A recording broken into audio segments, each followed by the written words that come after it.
Okay.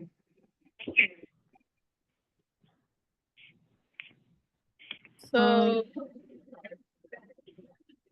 well, as you all know, we're here to discuss none other than disability intimacy, essays on love, care, and desire, which, as you can see, I'm not totally finished with it, but I did yes. Mac, you were probably like in the exact same part. But yeah, edited by Alice Wong. I suppose it's a good time to start off with introductions and icebreakers. Um, and yeah, I will introduce myself for the sake of the Zoom recording. I'm Morgan, she, her pronouns, and the icebreaker today: describe an intimate relationship that you have with a non-human. So this could be like an object, an animal, a place, um, yeah, something of the sort. Um, my I have a couple things. My first one is this.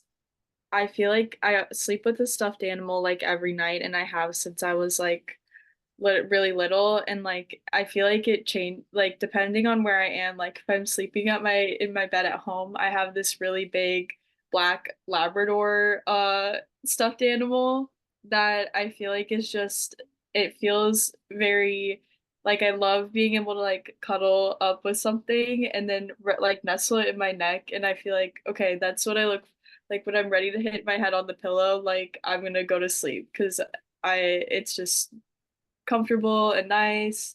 Um, I also, um, yeah, when Stephanie and I were talking about this earlier, I feel like I feel like, letter writing, I have like a really intimate relationship with letter writing, um, which I feel like can be its own thing, like even when you're not writing to like a person, like sometimes I'll just do it as like a journal entry, and I feel like yeah, I feel like I'm very trusting of my like letter writing like space, like I can like kind of just spill there, and I know it's not gonna judge me, so that's awesome.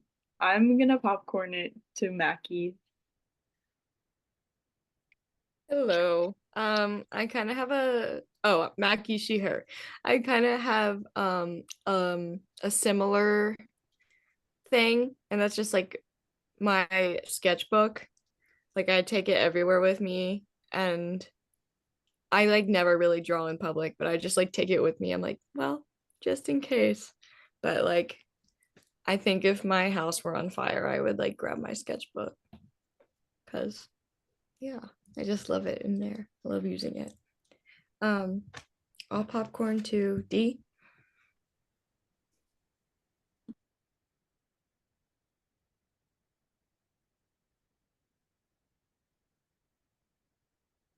I think you're on mute, D.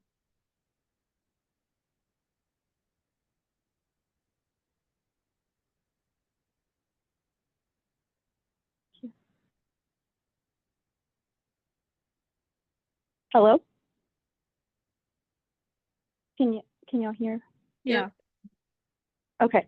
Um, so I would say my some objects that historically I've been intimate with or had an intimate relationship with. My blankie growing up, like it was pink and my mom had made it and or my grandma, I forget, and I just loved my blankie.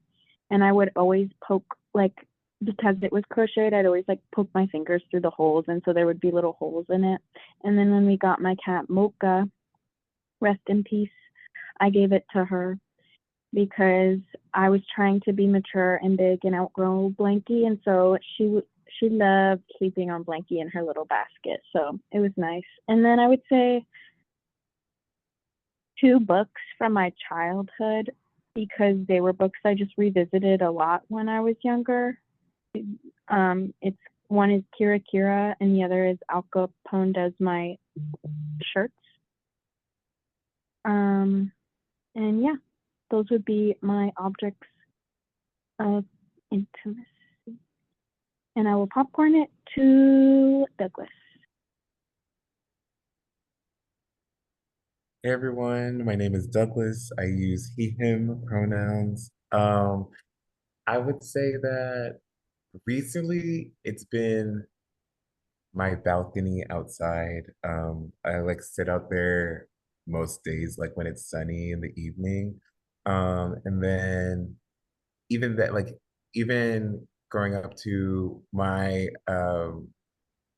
like when I was a kid, like we had a a veranda. I think it's a veranda. Yeah, we had like a veranda in front of our house, and like that was like where me and all my friends would sit because we also had like rocking chairs and stuff like that. And there were also trees that kind of like you could see what was going on like in front, like on the road, but like you could also like be blocked by the trees, which is nice. And then yeah, even in like high school too, or like kind of like during COVID, or right before, my parents built a cabana in the back of their house now. And so I feel like when I'm home, sitting there is kind of like the intimate relationship I have because my family, we also built, we also like planted a lot of flowers like around that whole cabana and then like just around our backyard as well. So yeah.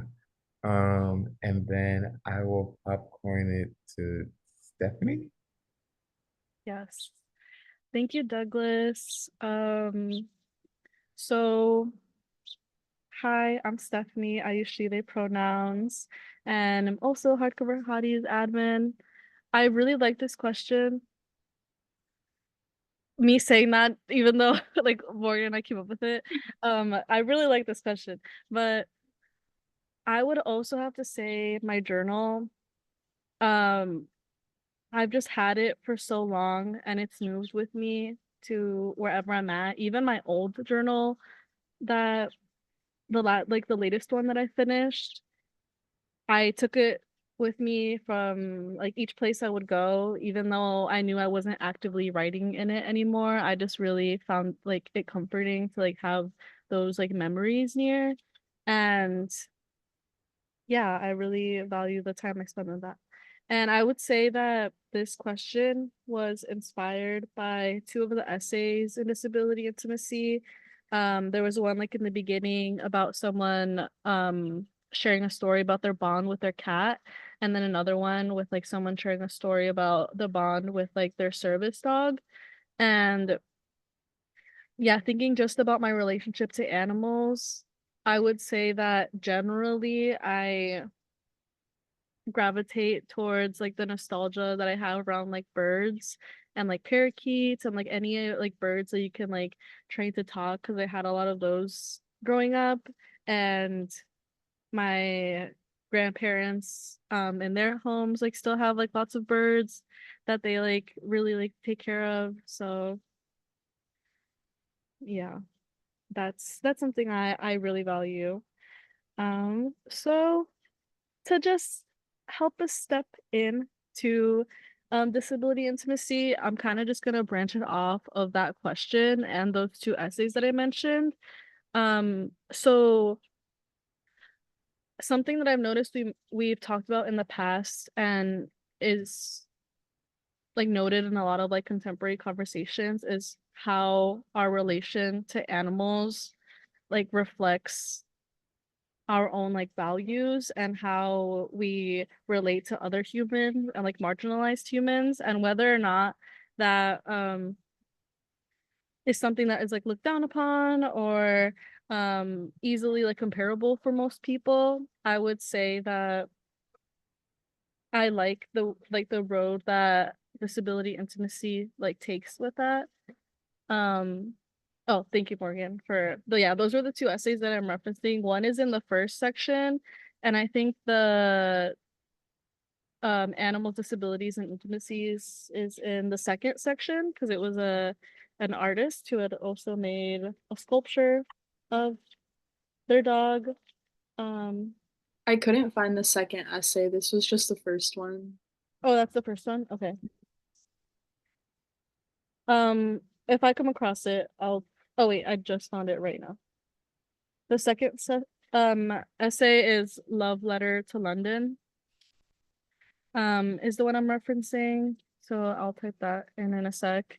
But yeah, what did you think about how the essays that were shared here and different poems kind of talked about how disabled people might relate to non-humans and just the love that you can get from them?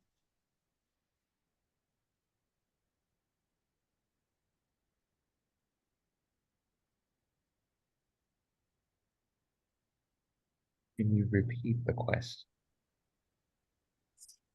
Yeah. So what did you guys like notice on how like disability intimacy showed how disabled people can relate to non-humans and build intimacy with them? So like here specifically I'm talking about like animals.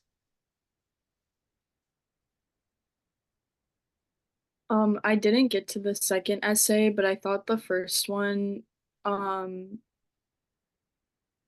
that that was like very, yeah, it was like the second essay, and um I really enjoyed it. And one of the questions on the discussion guide is like exploring parallels between like Ada's experiences and those of their cat and like navigating physical difficulties. And I think something that really stood out was like the like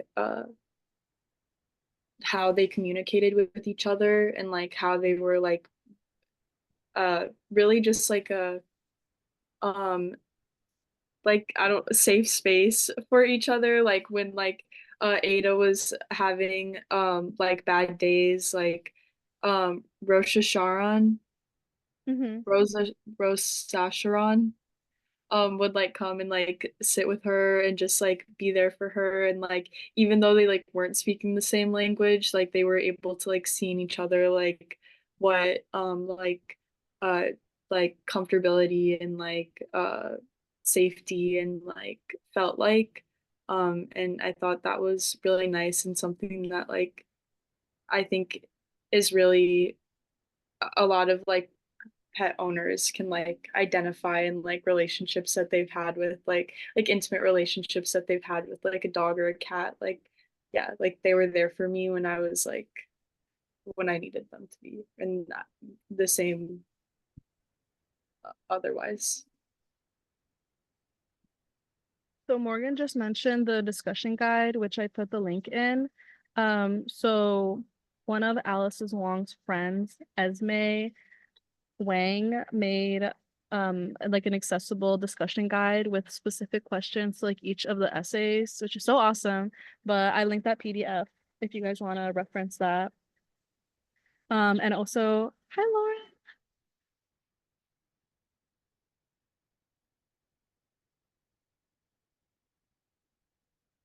Oh wait, you're muted. You're muted. Hi. Hi everyone. Sorry I'm late, but I'm on a walk. Yeah, that's so genius to be going on a yeah, I like that. Yeah, I needed some outdoor time, but I wanted to pop on and say hello and listen in. Here's some water. Um, Path that way. But yeah, hi everybody. I didn't read the book, unfortunately, but hopefully soon. Yes. Um, okay, so based on that essay, the thing that really caught my attention was how Ada described how um like their father looked at the cat and was like, you should really just like take them out of like their misery and like put them down, and how hurtful that was, and kind of just like a parallel to what he might have been feeling and like his own traditional values towards like his own child as like a living human being.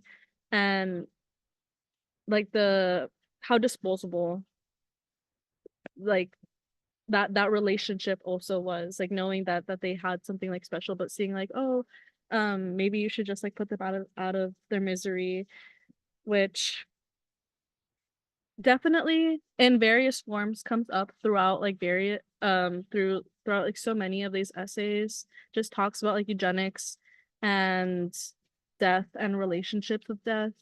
Right away we like see that like in the introduction. Yeah, that definitely stuck out.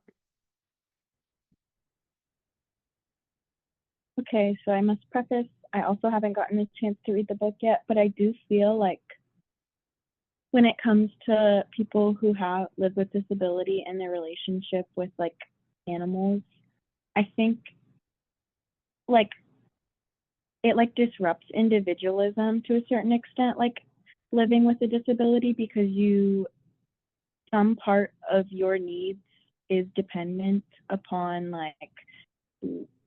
like a piece of equipment or an animal or another person, like so it like completely like you can't do it alone. And like I feel like our animals very much understand that they can't exist alone. Like I living in the Pussy Palace, I'm having a lovely time. Like the cats are always present and in the room. They may not always be interacting with you, but like, and they kind of do their own thing and also have imagination. Seeing them play with nothing is crazy. I'm like, they're literally playing pretend right now. Anyways, but like, it's just like an understanding of that we are all dependent. And also when it comes to like what you just mentioned with the essay where the person started to feel like their dad might feel that way about them, about like, you know, taking them out of their misery. And it's just like,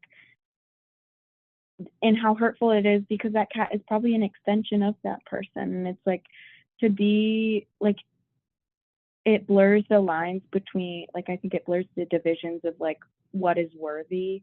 And like we are all, like, when you come to it, like we are all extensions of each other. Like we give certain parts of ourselves away, we take them from others. And like I think people living with disability understand that so much more than like, or think about it maybe more, because it comes up because of the ways that their existence is intertwined with that of animals and that of other people. So that is my thought.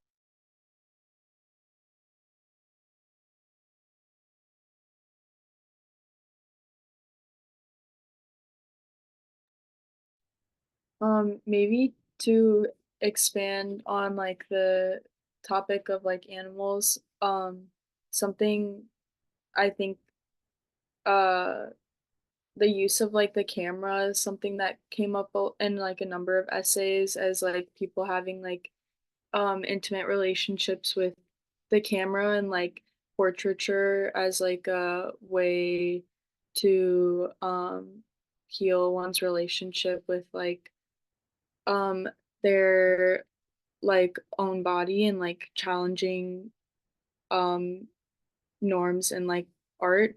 And staring at curvature was, I think, one, like I loved that essay so much, and it was like so also Columbus shout out, which was really fun.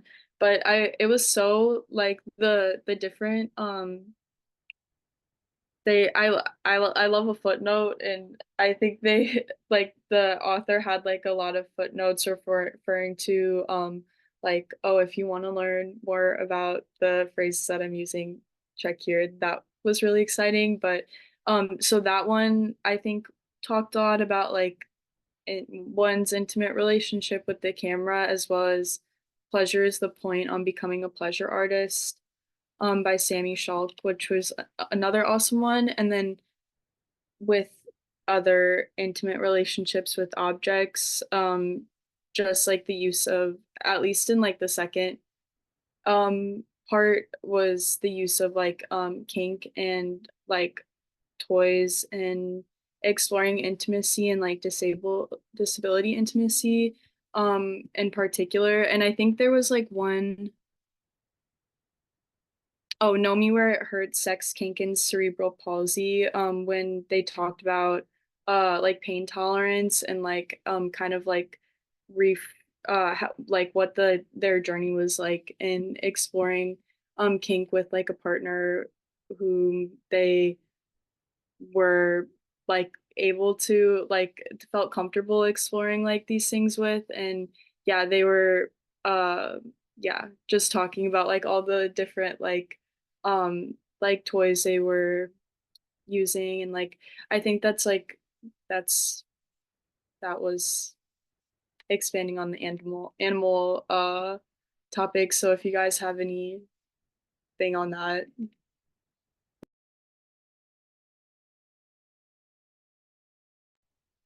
I don't know if this is completely related, but also just like a lot of people talked about having intimate relationships with art and like the act of creation and stuff like that. So I was like really, I just love that that was like a whole section of the book was about like, you know, the intimacy that comes with creativity because I just never really thought about it that way. Um, and like I would consider myself a creative person, but I never saw it really as like a form of intimacy, but it totally is like, working towards something and when you have like a final creation or just like the act of creating itself, it's like a really personal time and like you can reflect a lot in that period of time when you're making something. And like it also kind of if you share it, like if you choose to share this work, it also means something to other people too. So it's like, you know, intimacy with like a community. I know it's not like, what we were talking about, but that's just a cool little thing. I really liked that that was part of this book.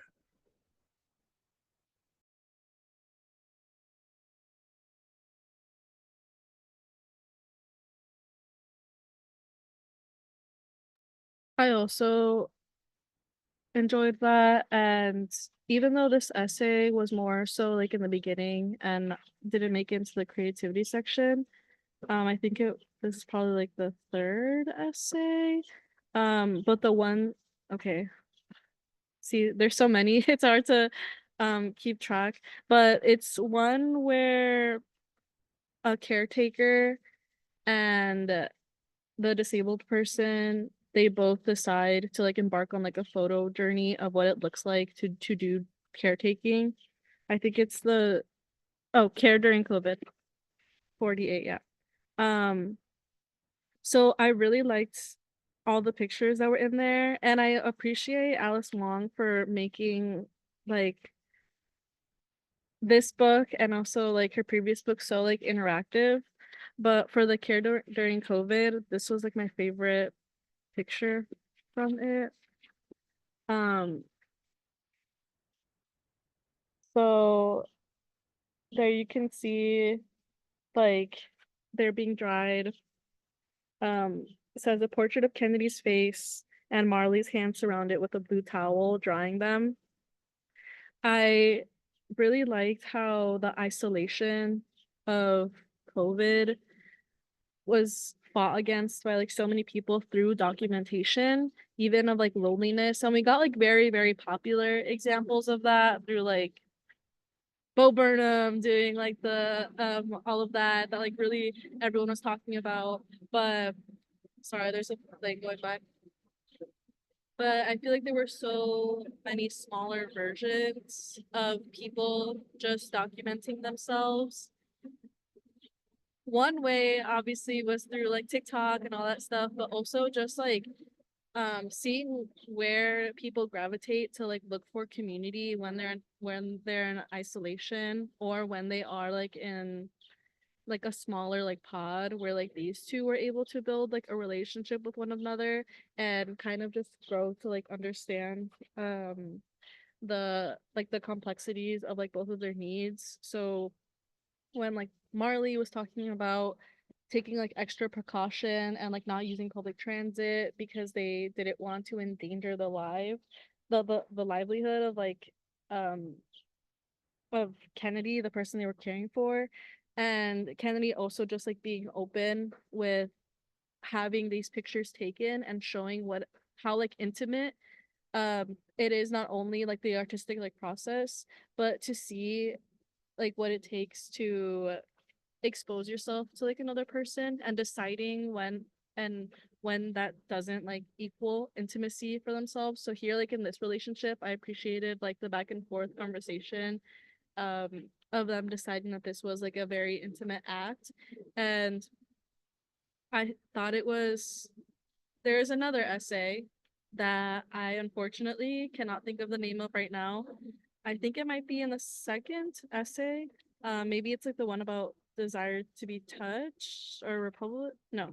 But where the writer is talking about choosing how also like their relationship with their caretaker, and how they've like experienced intimate touch through like and like that lens, but it doesn't really feel intimate, even though that's how it would be characterized through like other people, for other people. um yeah, I don't know, I would say like something like this, even like a Zoom call of us like being able to talk to each other, and you're all like in your homes and like I'm like in Illinois, and but we're still able to just like sit with like whatever we're bringing in like for today and kind of like share and that. And I really enjoyed that theme throughout the book.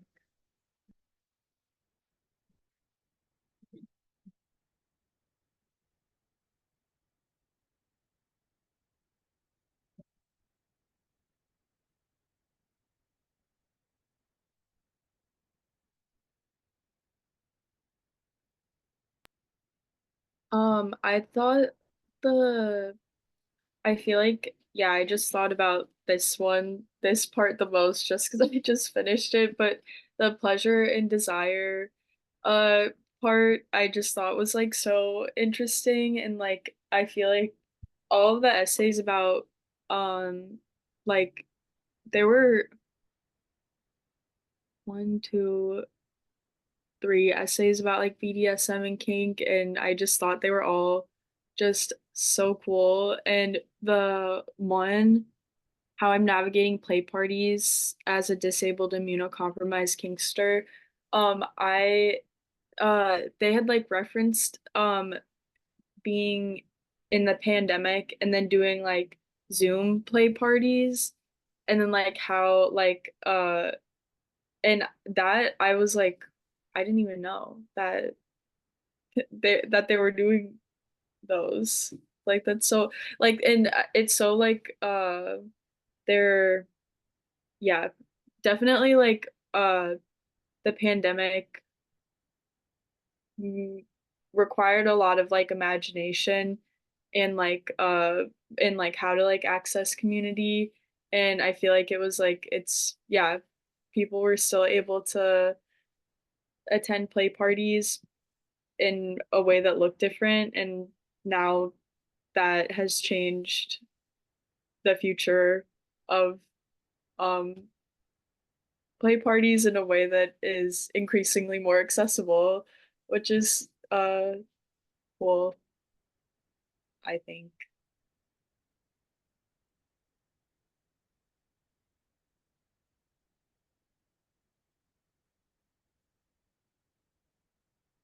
Again, I haven't read it, but I am interested in when I do read it, especially with the essays that are about kink and stuff, because obviously, as somebody who lives with a disability, their relationship to power is so different.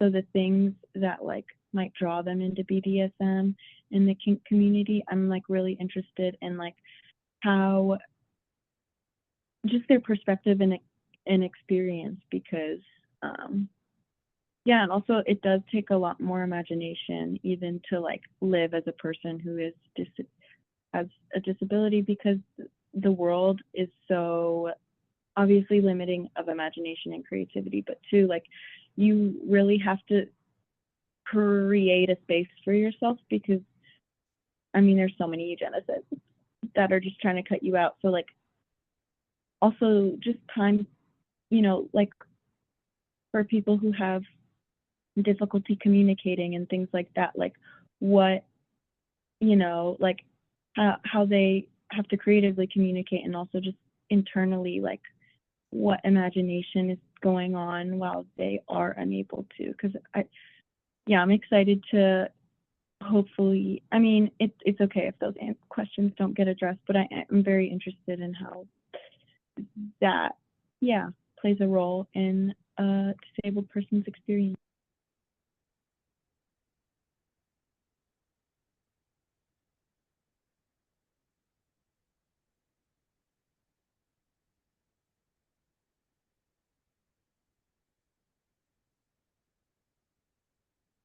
It might have been the same essay that we were just talking about of Know Me Where It Hurts. But I do remember reading someone's experience with BDSM and just like sex in general, and talking about like the intricacies of like trying to describe like what is actually pleasurable and like how you want to be touched, and just thinking as like a non-disabled person, like how intimidating like those conversations can feel, especially when there are just like smaller like power dynamics, or just like the awkwardness of interacting with someone, or the status, like the mainstream like expectation that you should just be like going with the flow and like following the general script of what it means to like engage in like sexual activity with like another person. Whereas for disabled people who have like additional like tools or like prosthetic limbs that they're using or things, they're suddenly having to start from a place of like intense like intimacy and just like talking, or that could honestly like push beyond intimacy into like invasiveness, um if they do want to just have a hookup, the way that if they just want to like engage in hookup culture, they need to start from like a basis of like really explaining like their disability to another person who might only be interested in like to the extent of, okay, get can I really receive like sexual pleasure now, or like what am I going to gain from this like exchange? And that's like already a frustrating conversation. But just hearing how those power dynamics takes place like in disabled communities, even with like the leg chapter, I think it was Ashley Shu in the leg chapter talks about how like people will go up to her and just like ask like um with the leg or without the leg, or just like really like invasive questions, and just like very very rude. And because especially like people who have um physical and like more apparent disabilities, that's also like mentioned in this chapter, how like prosthetics like allow you to like assimilate to a certain extent, and you don't you can like avoid those conversations as long as like you're wrapped up enough. But for people who don't have that option, they're constantly being like asked about these things, and um being like expected to provide like a very detailed and nuanced response just to like feed the curiosity of other people, which I think just already like starts off as like an extreme like power imbalance. So I think that within like the BDSM community, one of the things that like from everything like I've heard and like come to know about it is very forward with these types of conversations that isn't seen in traditional like sexual exchanges. So there, even everyone is expected to come up and share like what they're interested in and what they consent to, and talk about safe words and all those things. And though the routes that like we've taken to bring BDSM into popular like media have been questionable at times, I think that it can help with a lot of like reframing and more out for people that are wanting to like explore sex outside of those spaces, especially people like within the disability community. So yeah, I feel like overall it just does really provide like the groundwork for a more like safe and pleasurable experience for like everyone that's involved, and people who like are coming in maybe possibly like not having interacted with like a disabled person in the past, but feeling like comfortable and willing to do so, as long as a genuine like conversation takes place beforehand.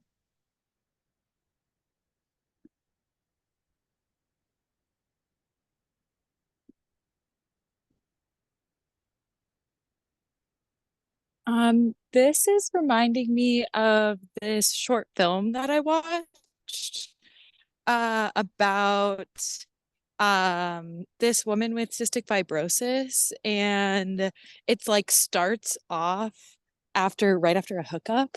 So it's like basically about her and the guy that she hooked up with, like navigating how to get her plan B. And it's just like 12 minutes, and it follows like their morning basically, which is like pretty like, oh, should we get coffee? We're both hungover. I need plan B.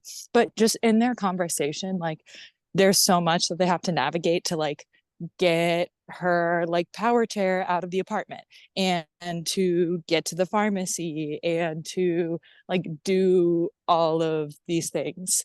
So yeah, and it's like the dynamic between them isn't like, I don't want to spoil it either, because I'll send the link and you should watch it because it's short. But yeah, he's a nice guy, and he's like trying his best to like figure it out, but you do see that there's kind of like this, there's stuff that they have to navigate, and he has to like navigate particularly too. um but yeah, and it's kind of like different because it's like you get the vibe that it's after an event or something, so they both like don't exactly remember all of the details leading to how they got there. um but yeah.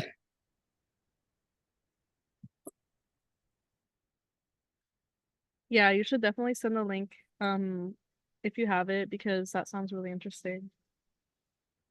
And I guess that's like a good way of, like, I think Stephanie, you mentioned this earlier, like everyone in general starting to have those conversations of like how to navigate, and like how to navigate just low-key kind of any intimate relationship you're having with anybody, but I guess also in this sense too of like, you know, being like disabled and asking the correct questions, and not, of course, not saying leg or no leg, which is insane.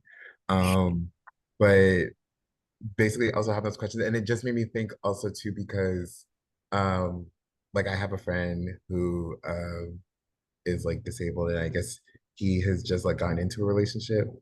Not me airing out his not me airing out his business. I'm really not. I'm really not. I'm really not.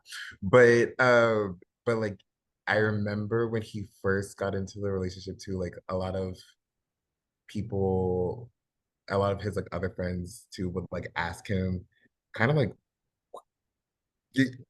we're okay, we're all here. We're all here. Like just be asking questions that are like kind of invasive, but I guess they were trying to ask out of curiosity, but none of the questions that came out were sounding genuinely curious, more just about like, okay, so how does this work? Or how does this work?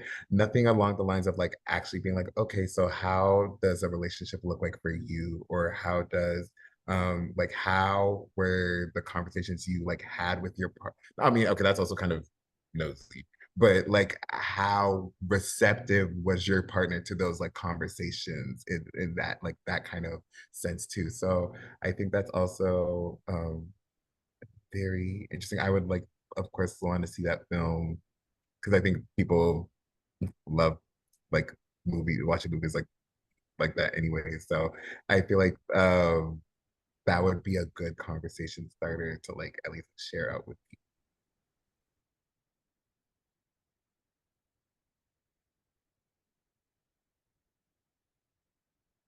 people. I think it was like Disabled Queer Love Exists by T. Franklin, that essay. there was like there was like an excerpt from like uh an erotica that they had like included, and it was just so awesome. Like it was so awesome, and like I think that um like yeah, I think yeah, communication and like mutual understanding is like central to yeah, just like it's like written into like BDSM culture, I feel like, with all the contracts and the negotiations and everything.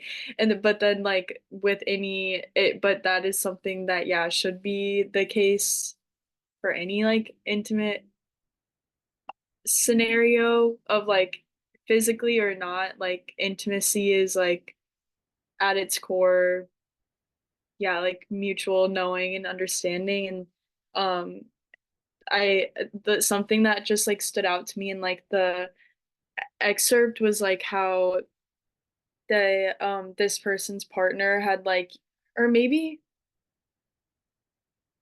it wasn't that one, but let me know if it's not. But how they used like their partner had like used like their like pain relieving salve to like ease. They were like, I wanted to like make sure that like everything like after was that like they weren't experiencing any pain, and like it was so hot and like awesome, and like it was just like yeah, there are so many ways to be like to build intimacy with like another person. And like the first, I think might have been the first essay, like the skin hunger one and the taboo of wanting to be touched, potentially, where um they were talking about like just like dating as like a disabled person. And yeah, like the invasive like questions that like people would have about like when they would show up to the bar with some like the person that they were dating was like a wheelchair user, and like all that stuff. And then it like reminded me of the desirability politics essay from the right to sex, and like um yeah, it brought me back there with yeah. And then they were just talking about like as somebody is like who had um like yeah, being aware of like how people um they were talking about like the concept of like disclosure and like dating as well, and like how oftentimes like communicating your um like situation can is like necessary for like safety, but it can be like really unsafe to like when meeting new people and not knowing like their own intimate relationships with like mental illness, and like um how they understand like uh ability broadly, and like how you can be putting yourself in a vulnerable situation just by like literally disclosing, which is like a really interesting concept like as a thing. With that, it made me think of radical intimacy. And just so, guys, usually first to have sex, you need a space to do it, which is typically a home or an apartment. So that's already like another like accessibility thing. But with what like Morgan was saying about like safety and like disclosing these things, if a disabled person needs special like equipment, or they have like certain toys that they want to use, or is generally more comfortable and feels more secure in their own home and is inviting somebody else into their home, that's just like a breach in like confidence. And like of like it could be potentially be like a breach of trust if you're just bringing somebody in that is meant to be there for like a certain experience, but you can't fully like trust beyond that, just within like the realities of the world and stuff. But yeah, it can be very dangerous to like disclose those things and like not have those conversations like beforehand.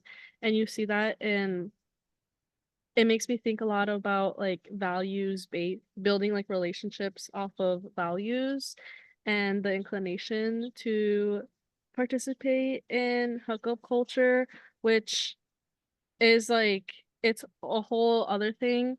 But within hookup culture, there is like that expectation of like once this is over, like we will not be like speaking again. And it makes me think of the one of like the last essays is 13 Considerations of the Holy Bug by Claude Olson. And um yeah, and so in this essay she's talking about people's relationships to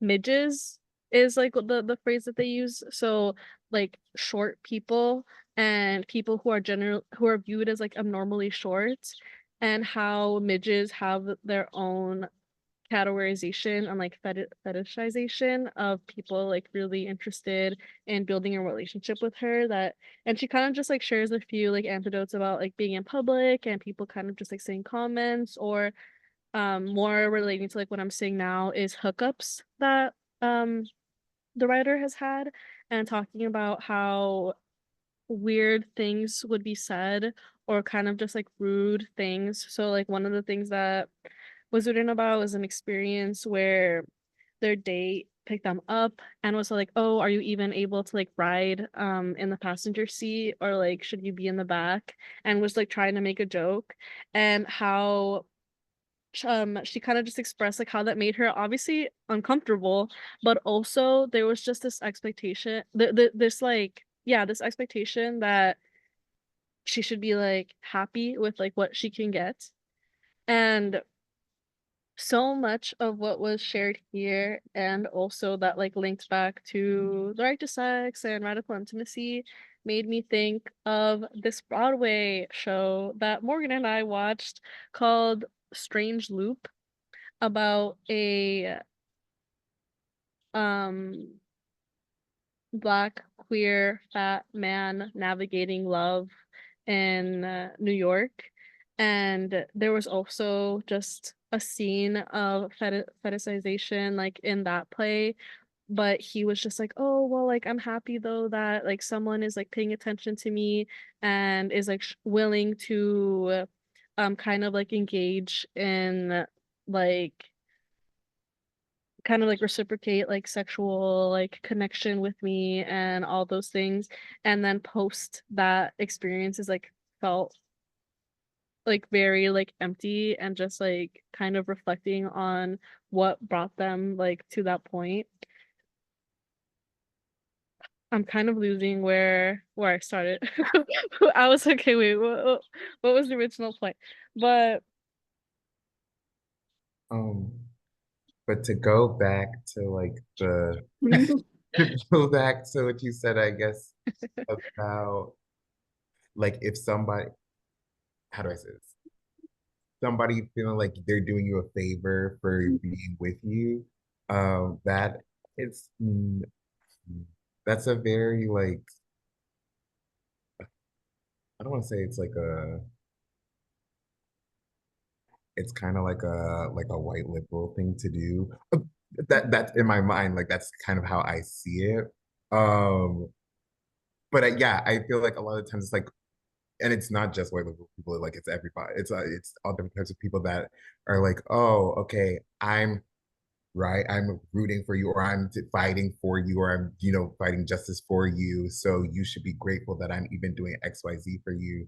And I think Morgan, you made a comment, and this is kind of, this might be me stretching it, but you made a comment all the way back at the beginning about like the relationship between people with disabilities and their pets and how it breaks like individualism. but I think that let me try and I should have No, gathered no, my no. It thoughts. was D. It was D. It That was was D that said It was that, D. yeah. It was D. It was D. Um, but um, I think that like, and I mean, most people who have like salient identities break the norms of like, individualism and all that stuff. But I think I lost my train of thought. I was gonna go somewhere. I was gonna go now we're somewhere. both lost. Now we're both lost. Now we're both lost. But I think it just had to do with like, um, you like, I guess because you notice these things when people have like, those salient identities that that affect like their life. You notice like how they interact with like how other people interact with them. Most of the time the mindset is like of oh, I'm doing you a favor, so you should be happy for like X, Y, and Z. But I completely lost my train of thought. So maybe we can go from there.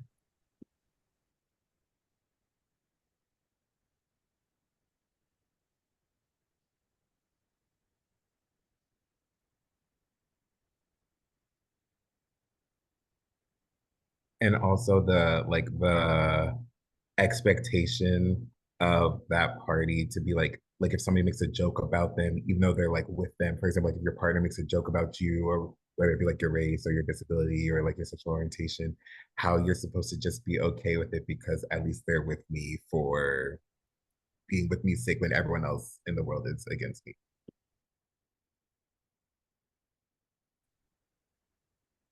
Yeah. This is reminding me of, first of all, that's just got to be one of the worst feelings ever. Like, nah, no. So there's that, but it's reminding me of the the revolution starts at home.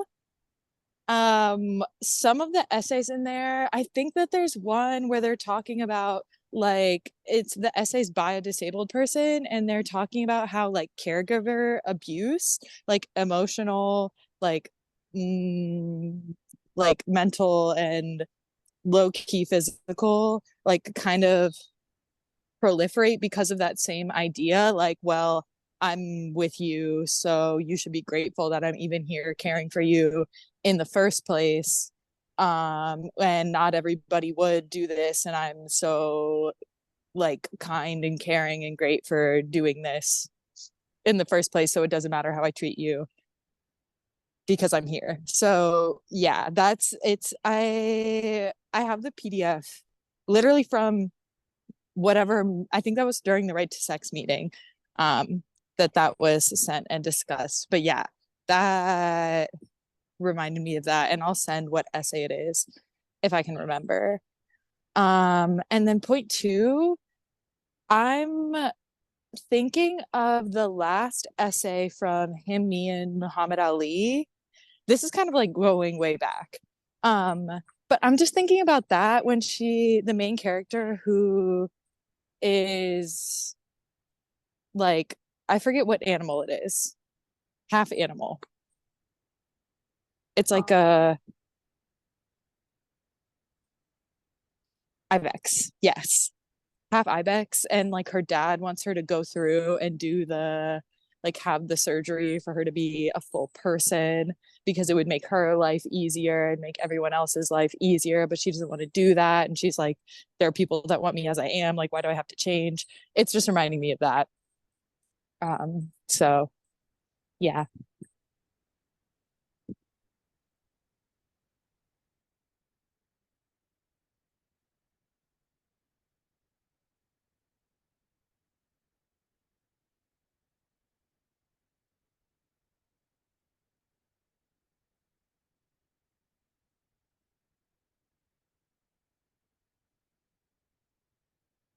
Yeah. And I guess to your first point, Lauren, is like I guess in the instances like that relationship, I don't know, it just makes me like how some people can be with you for a long time or like be around you for a long time and then be like quote, you think they're accepting of you, but then when push comes to shove, and then they do like a 180, and they're like, well, they like at that point they like know you, they know everything, like they know your processes, they know how you go, and then they flip on you as like, well, you should have been grateful that I even stayed by you for XYZ amount of time because like I didn't want to do this and this and this and this for you, which is also very like heartbreaking and dramatic.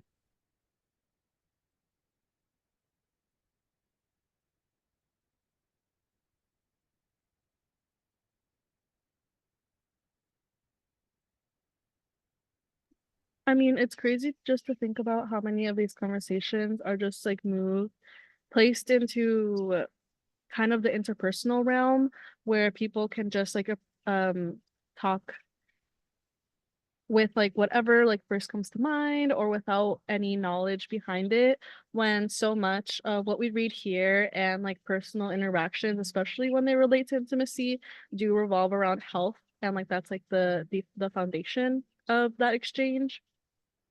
In typical conversations and media representations of just smaller accommodations, how many times has anyone here seen that one picture of like the girl turned around and there's like a tiny little like period stain like on her sweatpants, and then like all the comments are like, what would you do, or like what would you do, or like all those things on just around like conversations as simple public health conversations as like periods that are something that you would like discuss with a partner, are turned more into like so like societal expectations and how you fit in, what like in group you belong to, on whether or not like you're proving your own like idea of like cleanliness, or like your own idea of attractiveness, or your own idea of like what is viewed as like sexy. And um like those shade room type of posts. like those shade room type of posts, and taking it to a place of WAP, even the conversations of WAPs and the torment that has caused women around the world, either fearing that they do not like, what, why do I not have a WAP? WAP for those. I don't need that. That one's like everyone here knows. But just from that, but then also when having like a sexual interaction, which is a beginner modification both within the BDSM community and with people with various disabilities, or taking like medications that cause dryness, um like lubrication would be the very first step. But the amount of times, and also like avoiding pain, just how we view pain as something that like should be an expectation on like your worthiness as like a sexual partner, whether you're experiencing like physical pain through like acts or like exhaustion, and like the ability that people have to power through, and that being like a reflection of like their own prowess. So when those are already like the high expectations that are being like set forth through like popular media for people with disabilities that can't reach those, and that probably aren't even able to, or like don't feel comfortable enough to like talk about them like with their partners, it just does become something that is like better kept like for oneself. And I really appreciate like the create first like the no, nothing here of like what I've read shows me that anyone is like willing to just like forego and like let all those um like societal expectations just like permeate throughout. They're all like actively fighting it. But also the creativity that exists with that, with like intimacy and like isolation. I really liked even in the introduction how Alice Wong talks about her own relationship to disability. And I like the sentence that like reads, not everyone needs romance or sex, but I personally want the entire dim sum cart of intimacy. That one I really enjoyed, um because there is just so much that is out there. But um I like how later on she goes on to say, like, in the meantime, I will continue to fantasize, lust, and be slutty all by myself. My dreams, cravings, and aspirations will sustain my body and soul for now. Yeah, there's just, if other people can't respect your health at a basic level, that obviously, as we know, is like not a suitable partner. But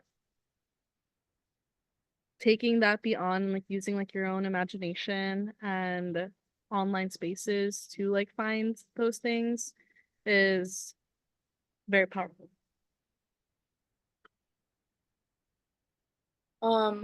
This reminds me of I Stephanie, as you know, I've read regarding the pain of others last weekend, and there was one quote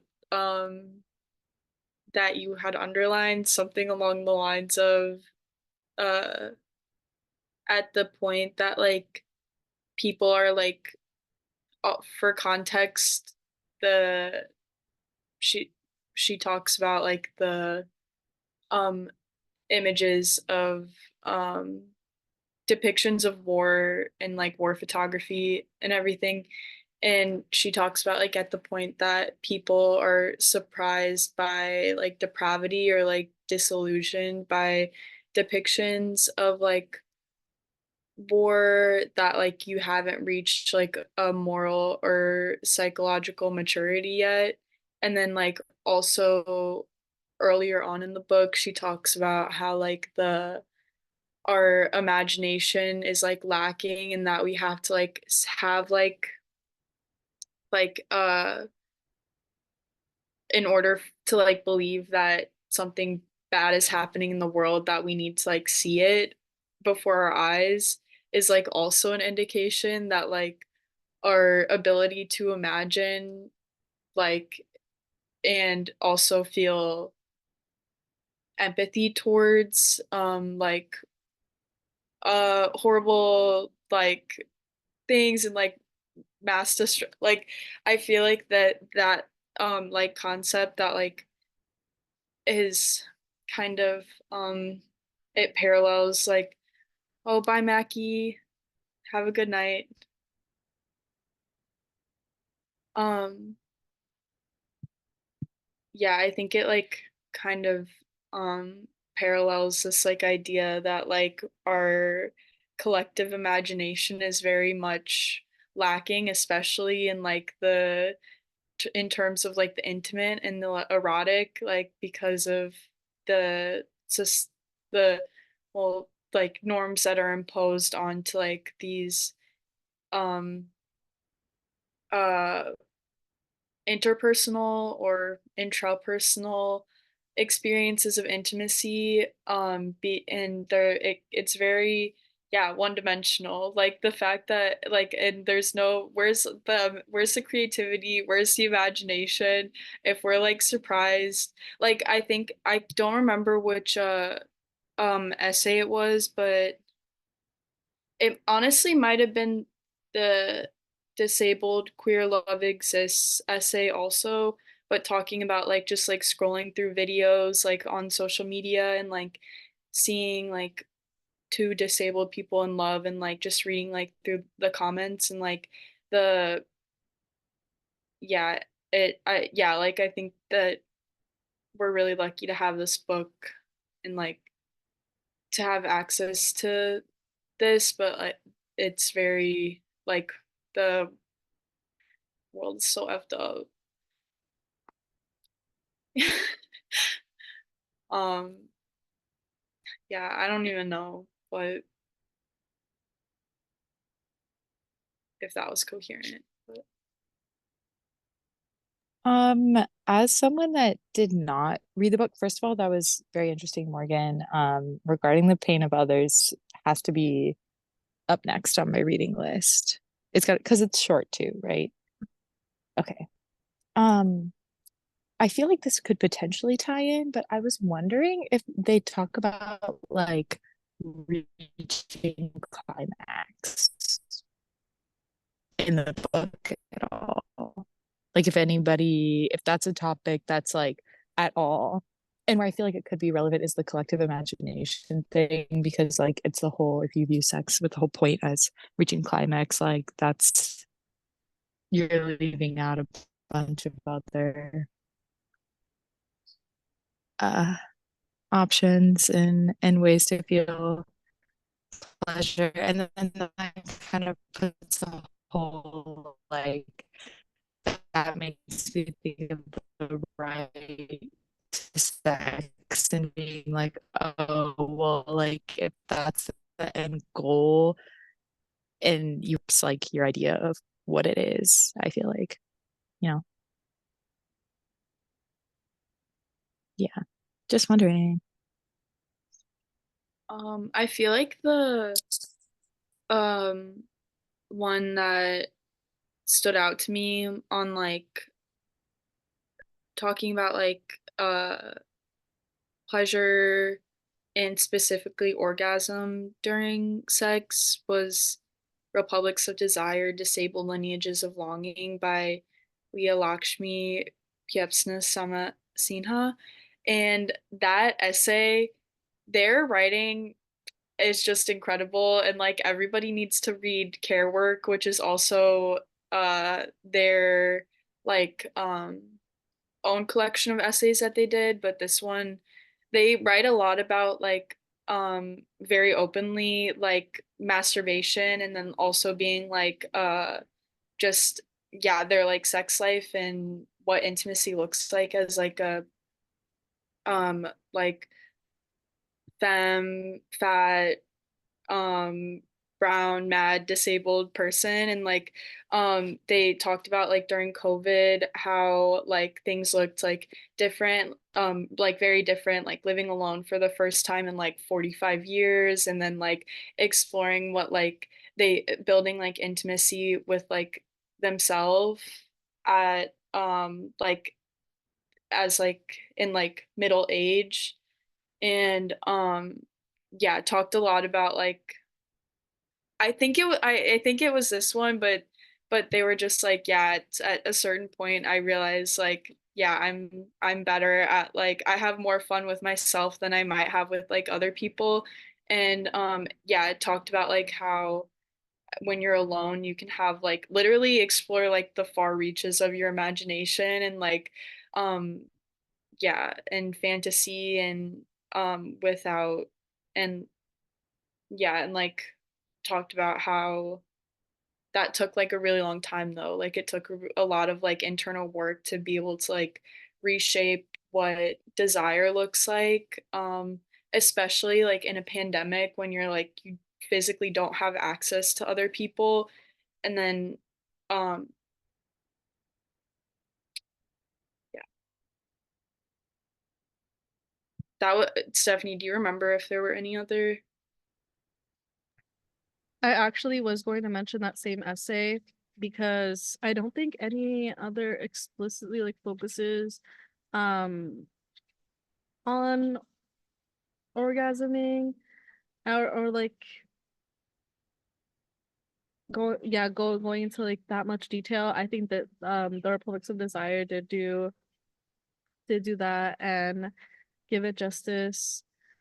Now, but I really like that question, Lauren, because I think it's interesting that it doesn't, and how there wasn't as much like centering of that.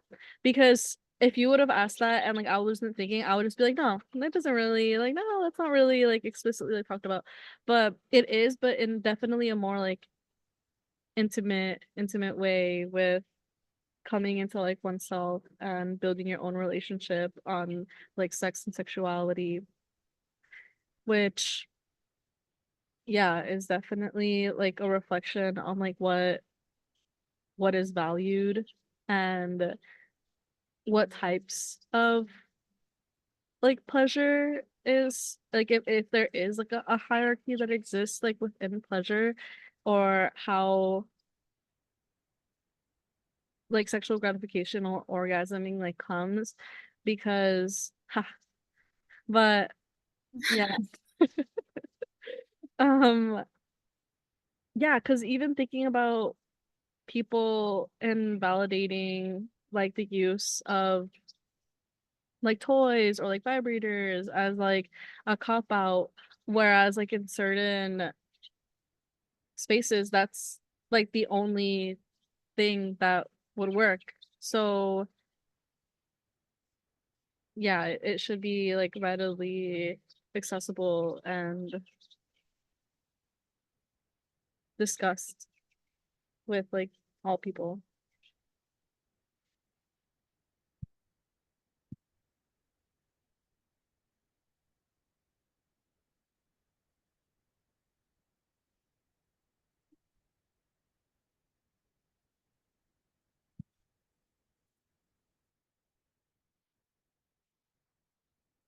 So I don't know if anyone got the chance to read this one, but if you did, or when you do, I would like to discuss.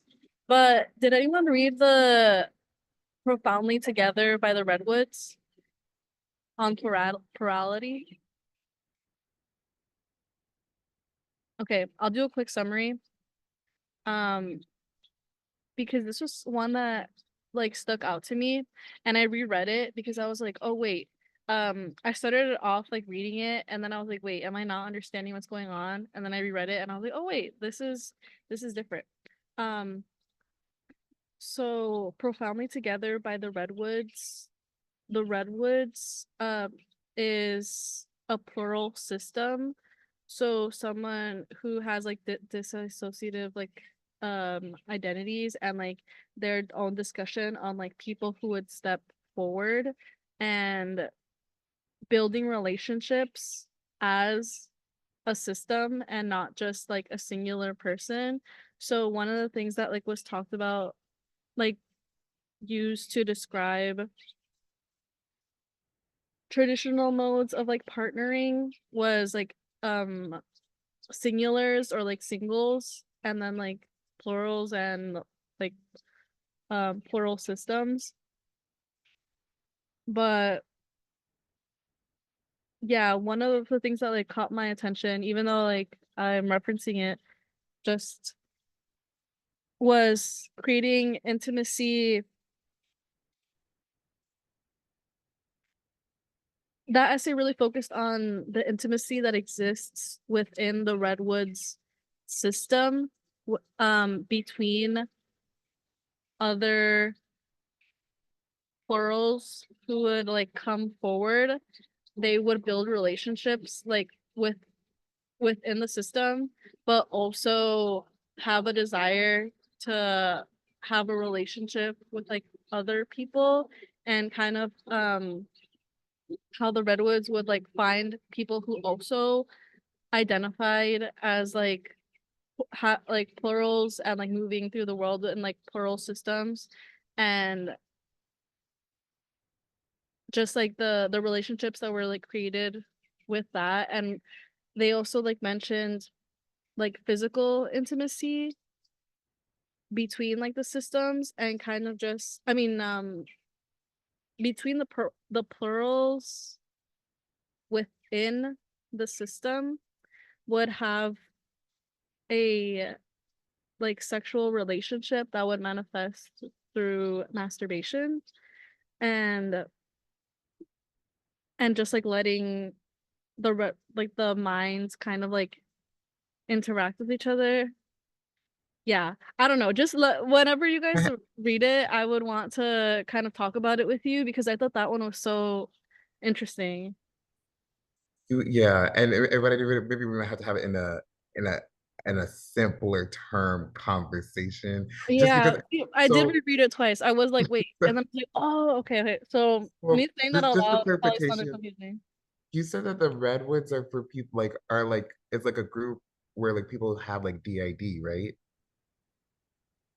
And so and so then the people, it's like people who are having relationships with someone who does have DID. And then like the different identities. The different identities within Like,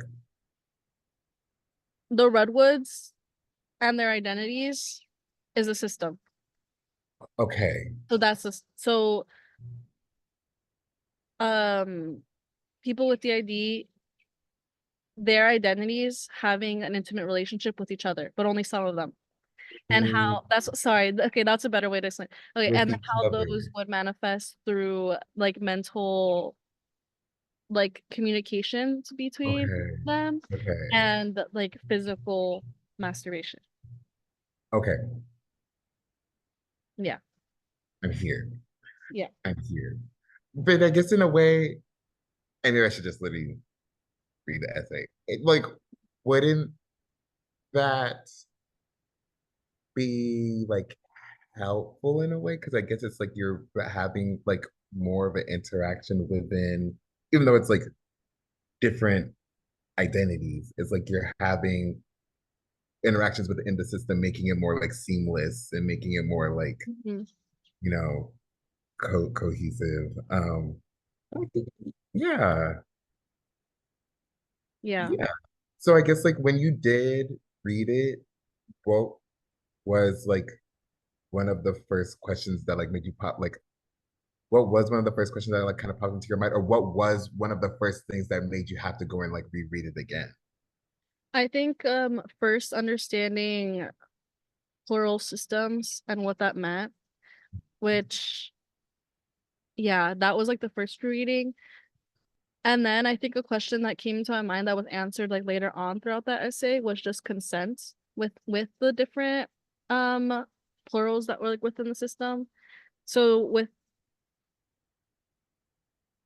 yeah, they talk about each identity as a plural and like their need to like step forward and how so with the whole idea of stepping forward and kind of just taking action, um I thought about like consent. So I was like, oh, if they kind of just emphasized how they're all always there, but one will just like step forward a bit more and one will like step back a bit more, but they're always like present together at the same time in like every interaction.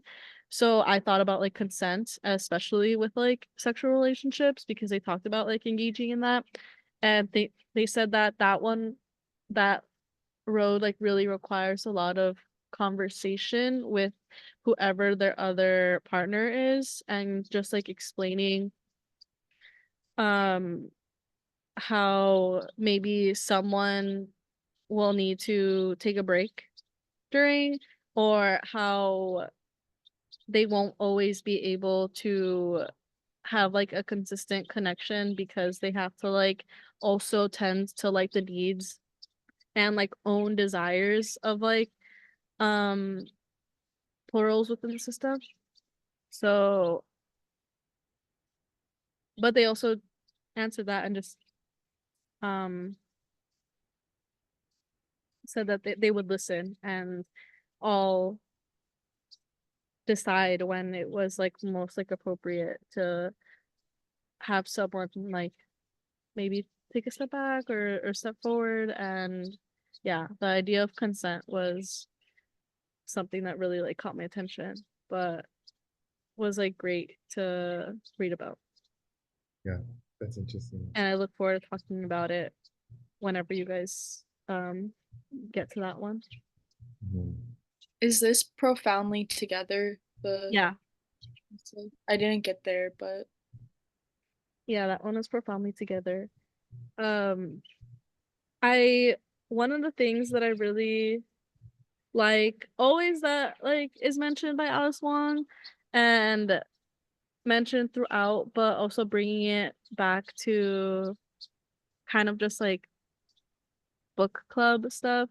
How did you like find yourselves relating to the book or the topic of disability intimacy as an idea or as something you're looking forward to explore just throughout the month, or like since this book has like been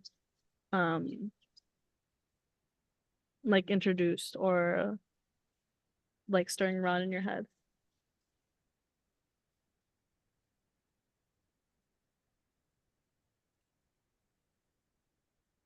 Okay, I Well, can relate a little. Oh, you go, Lauren. okay, sorry. I was just gonna say that Year of the Tiger was really awesome, and I loved that. And that was really like perception shifting, changed my worldview greatly. So I was really grateful for that book. And I love the style. So I'm really excited to kind of explore that again in disability intimacy. But I also feel like it'll follow like so well with radical intimacy too. And I'm excited to see like where they like kind of overlap and intersect, and like what new I like that, and the right to sex too. Like I'm excited to see where all come together. So, Lauren, I think you might be hitting a spotty patch. Yeah, I lost you at the end there, but I did. We heard like the main gist. I think you were kind of just losing connection. yeah, I was tying up my loose ends. Um, but yeah, I'm done now. Okay, I'll hop in. Well, as the people who live in Columbus may know, because I won't stop talking about it, but I heard it myself. And yeah, my kneecap slid in and out of place. So yeah, so I've been wearing a brace, and I'm especially like having a harder time walking, and needing to wear a brace. It has me thinking like low key, like I'm ashamed, like I don't want to like wear the outfits that I would normally wear. Like I don't want to be, part of me doesn't want to be as social and do the things that I would normally do. And like I don't want to cut myself off from like friendship. Well, not that I'm cutting myself. Like I'm not. I've been fine. I've been social still. But like I don't want to like, I guess, and I talked to Lauren and Charles about this, but like I'm not going to let like, okay, just because I'm very specific about the way, like I'm still gonna get these fits off at the end of the day. Like if I'm not gonna let like this piece of equipment that I need to use in order to function, like completely throw off and like cut me off from like really essential parts of myself that I really like, which is like my sense of style and like my hobbies and things like that. Like I don't want to like shut everything down just because currently I'm not at like as physically able to do the things that I normally do. And I maybe, and I not maybe, I'm definitely like walking with a limp or like have my brace on. Like it's not going to interrupt the outfit. It doesn't ruin the outfit. Like I am the outfit. Like it's so it's kind of like I'm excited to read the book because it's like, especially the masturbation parts, just because, and the people just like exploring isolation and intimacy and all that while maintaining life as a disabled person. Because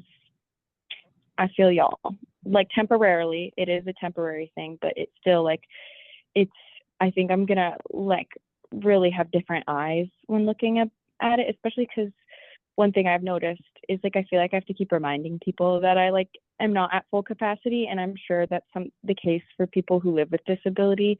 Is like even people who are regularly in their lives, I'm sure they have to like remind people a lot. And like it's day 3 out here, and I'm already tired of being like, guys, can we slow down, or like and vocalize like that what my needs are, or that I'm not able to do certain things. And so I'm really just interested to see what I can like pull from that, and like also again being communicative when you aren't.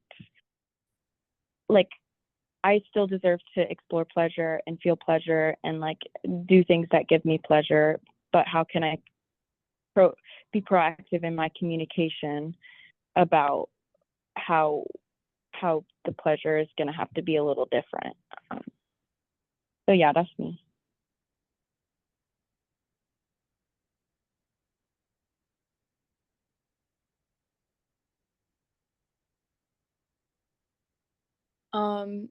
Yeah, I think that there was like a lot of overlap when like reading this.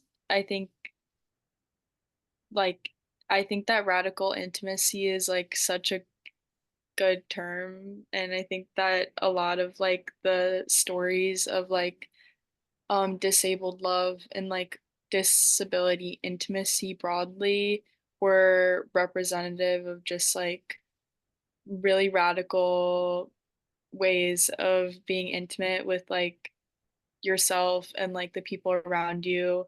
And um yeah, that's one thing I love is discovering new ways to love my friends.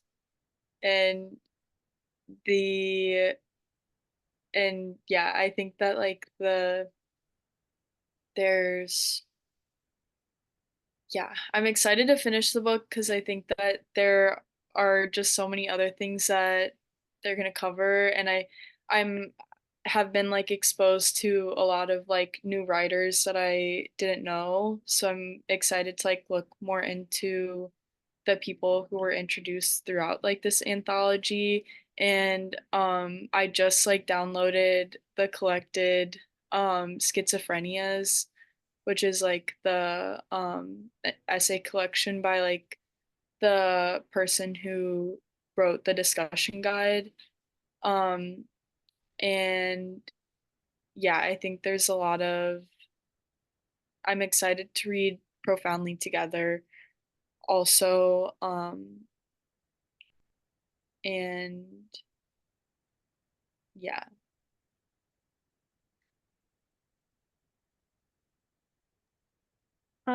I would say for me, I'm thinking about the very first essay, unspooling, and just talking about there's like a little section where um Nicole Lee Schroeder talks about her own relationship with like her family and like steps that they take to show like disabled love and love during like sickness and tiny like steps that you can take and just like really hearing someone out. I would say that in my own like past experiences like recently with like my mom going through radiation, there were a lot of symptoms that would like lead to her being in like pain. And I think I would catch myself, especially in the beginning, like obviously I'm always trying to be like a loving and supporting daughter and like all those things. But she would just talk about pain, and part of my head would be like, oh, like how do you feel pain right now when like I just saw you do this? Or like how do you feel? And then in my head I was like, wait, not me like thinking that and not like fully listening to my own mother when like she's talking about these things. But afterwards like we like had a full conversation on like smaller steps of like things that could be done to like avoid pain, or like what would like bring that on, and different ways to like move as a family. And that ended up becoming like a whole like family conversation with like some of like our extended family members that we would like come in contact with, and like things that they could do to like help.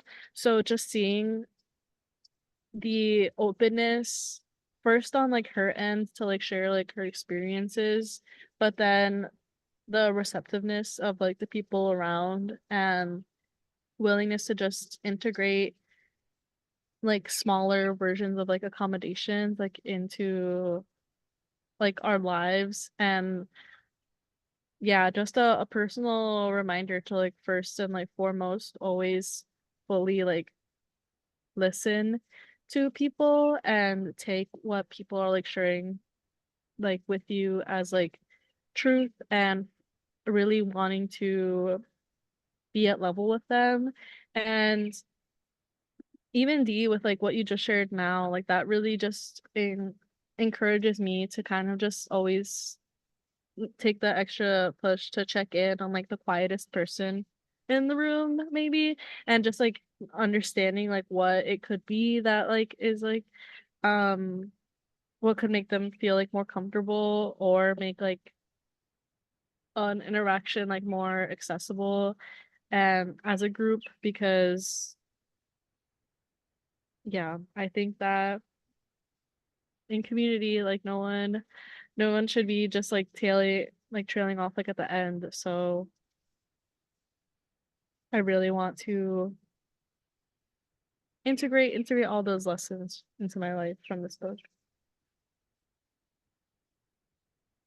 Yeah, just to add on, I guess from get what I want to get out from this book, I don't necessarily know, but I think that of course there's always a better way to become a better listener and also just like whoever you're interacting with. So I think definitely learning like some of the tools to become a better listener for just in case I am, caught in situations where I need to be more understanding or be more an advocate for this kind of justice. So, yeah.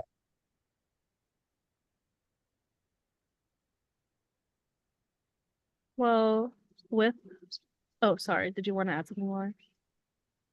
I just had one little thing. So yes, I agree with what you all both said.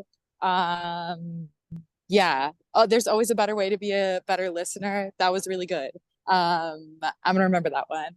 But I think too, what I'm excited for is like, so I feel like being able to better listen to yourself lets you like listen to other people better, because like if you do that for yourself, it's just so much easier to do that for other people and like your understanding of their position. So I'm excited to see where those two thoughts kind of like intersect in this book as well, and what lessons I can take away from that. But yeah, that's it.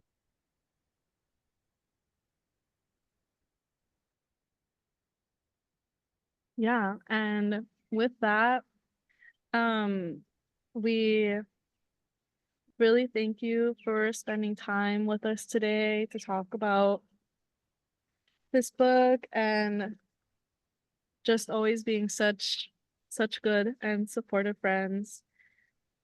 I don't think Morgan and I have a book announcement ready for you just yet because, guys, it's Pride Month. There are just so many options. It's really hard to pick, but you know the place to go to find out what the next drop is going to be, and we'll make sure I'll be setting playlist links, don't worry. But um yeah.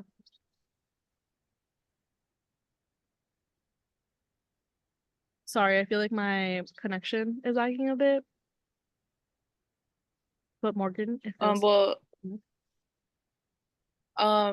D did just directly message me a really good recommendation for June, which I think we should maybe make note of um for later.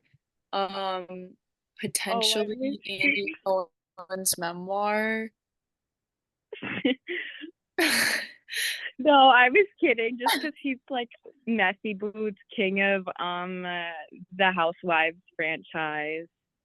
If We those can are put not that on the familiar, list with Ellen DeGeneres's memoir that I had yes, recommended earlier. that's funny AF. Um, I don't have anything else. And yeah, we'll get a new book to you guys promptly.